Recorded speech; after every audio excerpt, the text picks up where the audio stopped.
এই হচ্ছে আজকের সন্ধ্যার স্যুপ। গরম গরম ধোঁয়া ওড়াচ্ছে। যে শীত, এই শীতের মধ্যে অবশ্য এই গরম গরম স্যুপটা খুব ভাল লাগবে। এটা ডিম দিয়েছি 2টা, এখানে ভেজিটেবল স্যুপ। যে 2 মেয়েকে বেড়ে দিছি, ওরা ভেজিটেবল স্যুপ খেতে চায় না বেশি, তাও দিলাম। ছোটরা তা খায়, বড়রা একটু বেশি পায়খানা করে। গরম গরম স্যুপ আজকে আমাদের সন্ধ্যার। অনেক গরম ধোঁয়া ওড়াচ্ছে। অবশ্য স্যুপ গরম গরম না হলে ভাল লাগে না খেতে।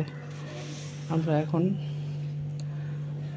খেতে বসবো, 2 মেয়ে আমি মিলে।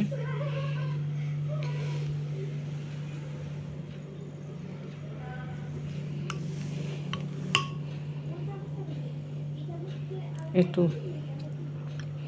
সবুজ পাতা মানে শাকের পাতাও দিছি একটু ভাল লাগার জন্য। সবাই ভালো থাকবেন। আজকে আমাদের সন্ধ্যার হচ্ছে এটাই খাবার।